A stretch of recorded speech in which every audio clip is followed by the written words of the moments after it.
శ్రీమాత్రే నమ. జై గురు దత్తాత్రేయ నమ.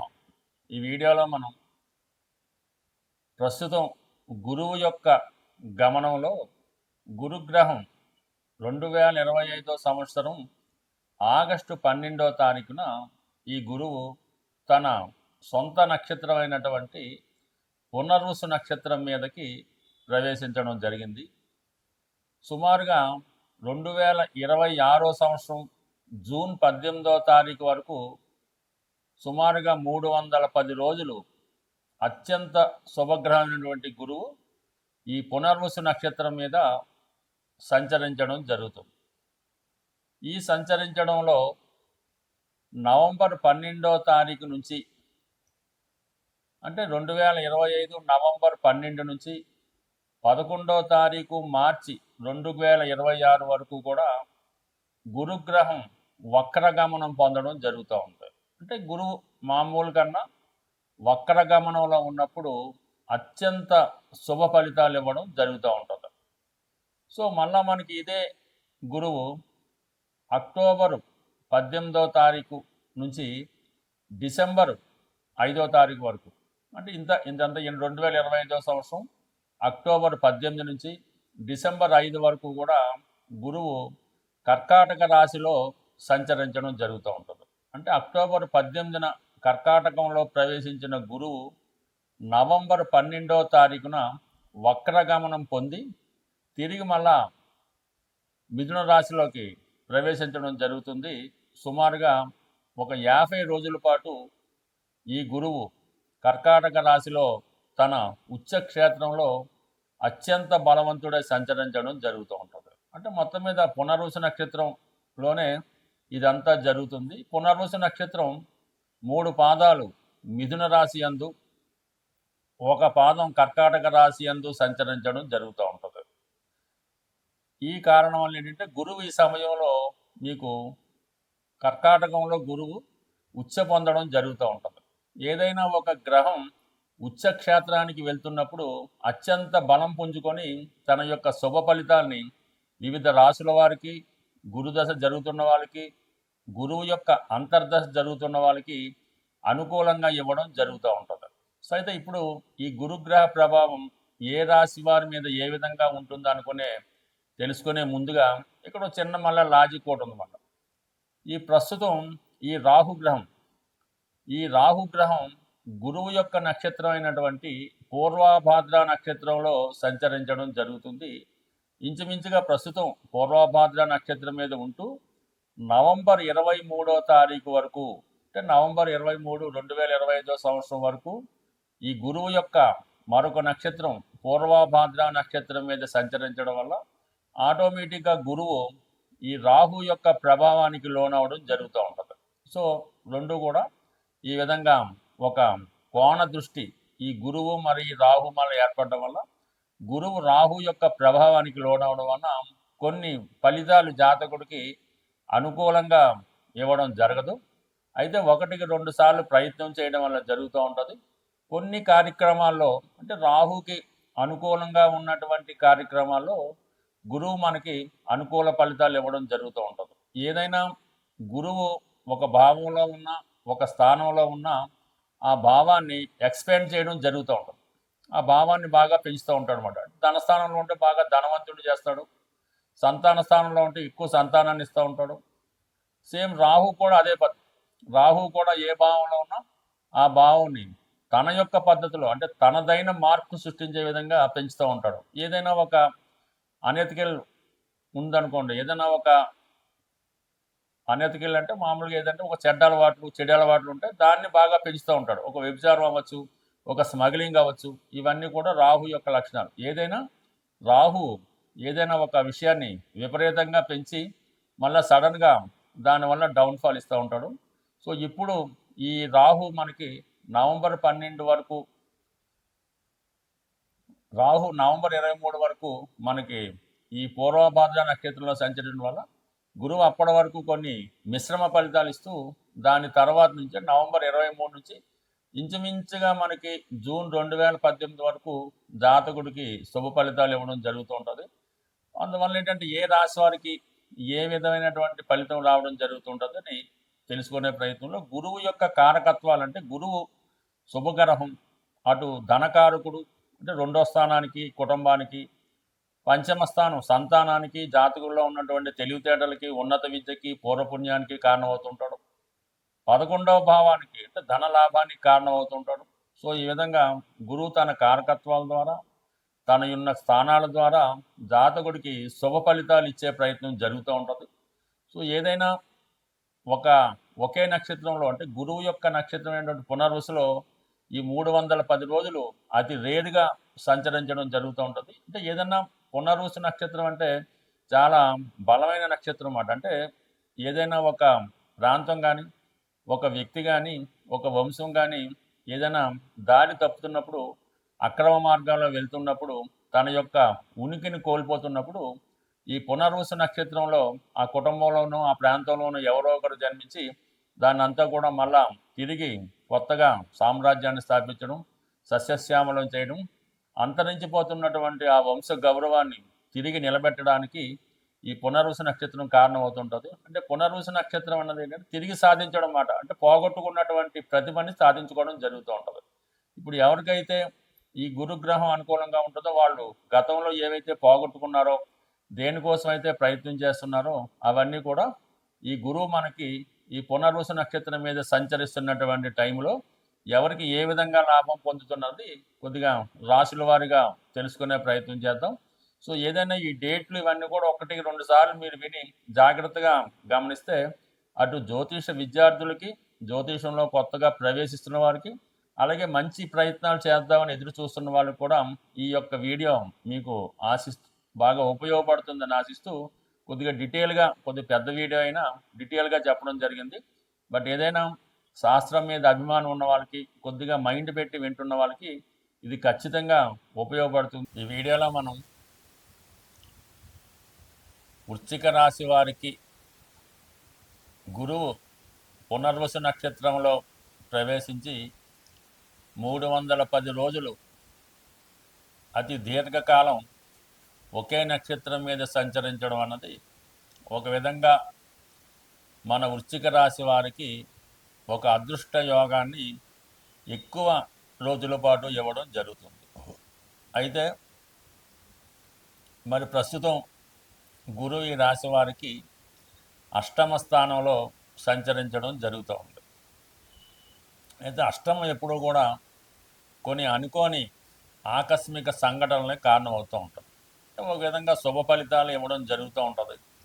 అయితే ఏదన్నా మంచి కానీ చెడు కానీ అది మనం చేస్తున్నటువంటి ప్రయత్నాన్ని బట్టి, ప్రస్తుతం ఉన్న స్థితిని బట్టి ఆధారపడి ఉండడం జరుగుతూ ఉంటుంది. బట్ ఏదైనా ఆకస్మిక శుభవార్తలు ఈ సమయంలో మీరు వినడానికి కారణమవుతుంటుంది. ఎందుకంటే ఈ గురువు గత కొంతకాలంగా ఇంచుమించుగా మనకి ఒక 4-5 నెలలుగా ఈ మిథున రాశిలో సంచరిస్తున్నప్పుడు కూడా గురువు ఎప్పుడూ కూడా ఏ నక్షత్రం మీద ఉంటే ఆ నక్షత్ర ఫలితాలు, ఏ రాశిలో ఉంటే ఆ రాశి ఫలితాలు ఇవ్వడం జరుగుతూ ఉంటుంది. అంటే మొన్నటిదాకా ఈ ఆరుద్ర నక్షత్రం మీద సంచరించడం వల్ల మరి రాహు ఫలితాలు ఇవ్వాల్సి వచ్చింది. ఇప్పుడు పునర్వసు మీద రావడంతో గురువు ఫలితాలు ఇవ్వడం జరుగుతూ ఉంటుంది. ఏ ఫలితాలు ఇస్తాడు? గురువు కారకత్వాలు ధనకారకుడు, సంతానకారకుడు, లాభకారకుడు, జ్ఞానకారకుడు, విజ్ఞానకారకుడు, ఆరోగ్యకారకుడు, ఇవన్నీ కూడా గురువిచ్చే ఫలితాలు మనకి ఇస్తూనే రెండో స్థానానికంటే వృశ్చికానికి ధనుసు రెండో స్థానం కాబట్టి మెయిన్ రెండో భావ ఫలితాలు, అలాగే 5వ భావ ఫలితాలు ఇవ్వడం జరుగుతూ ఉంటుంది. అంటే ముఖ్యంగా ధనస్థానం యాక్టివేట్ అవ్వడం వల్ల ధనం అంటే కుటుంబం, మీ వాక్కు, అలాగే మీరు సంపాదించి కూడబెట్టిన ధనం, మీ కుటుంబం వ్యాపారం, మీ కుటుంబంలో మిగతా సభ్యుల యొక్క అభివృద్ధి, ఇవన్నీ కూడా మీకు ఇప్పుడు అనుభవంలోకి రావడం జరుగుతూ ఉంటుంది. ముఖ్యంగా ఏంటంటే కుటుంబంలో శుభకార్యాలు జరుగుతాయి. దూరమైన కుటుంబ సభ్యులు తిరిగి కలుసుకుంటారు. అంటే వివిధ ప్రాంతాల్లో ఉన్న వాళ్ళు మళ్ళీ ఒకే చోట చేరి ఏదైనా ఒక పెళ్ళో ఇలాంటి శుభకార్యమో ఏదో చేయడం జరుగుతూ ఉంటుంది. అలాగే కుటుంబంలో ఒకరికి ఆదాయం పెరగడం వల్ల మీ మీద ఫైనాన్షియల్ బర్డెన్ తగ్గుతూ ఉంటుంది. ముఖ్యంగా మీ యొక్క వాక్చాతుర్యంతో, అంటే మీరు ఆధ్యాత్మిక వృత్తిలో ఉన్నా, ఉపాధ్యాయ వృత్తిలో ఉన్నా, అలాగే ఏదైనా పౌరోహిత్యం లాంటి వృత్తిలో, జ్యోతిష్యం లాంటి వృత్తిలో ఉన్నా కంపల్సరీగా మీ యొక్క వాక్కుకి విలువ పెరుగుతుంది. మీరు చెప్పినవి జరగడం వల్ల ఆటోమేటిక్గా మీ యొక్క వాల్యూ కూడా పెరుగుతూ ఉంటుంది. ఓవరాల్గా ధనభావం బాగుంది. 5వ స్థానం పూర్వపుణ్యం యాక్టివేట్ అవుతుంది. పిల్లల యొక్క అభివృద్ధి, అంటే మీకు సంతానం కావాలంటే సంతానం వస్తుంది. సంతానం యొక్క అభివృద్ధి, మీలో ఉన్నటువంటి టాలెంట్కి తగిన గుర్తింపు రావడం జరుగుతుంది. విద్యార్థులకి ఉన్నత విద్యా అవకాశాలు, వివాహ ప్రయత్నాలు ఫలిస్తాయి. పెళ్లి సక్సెస్ అవుతుంది.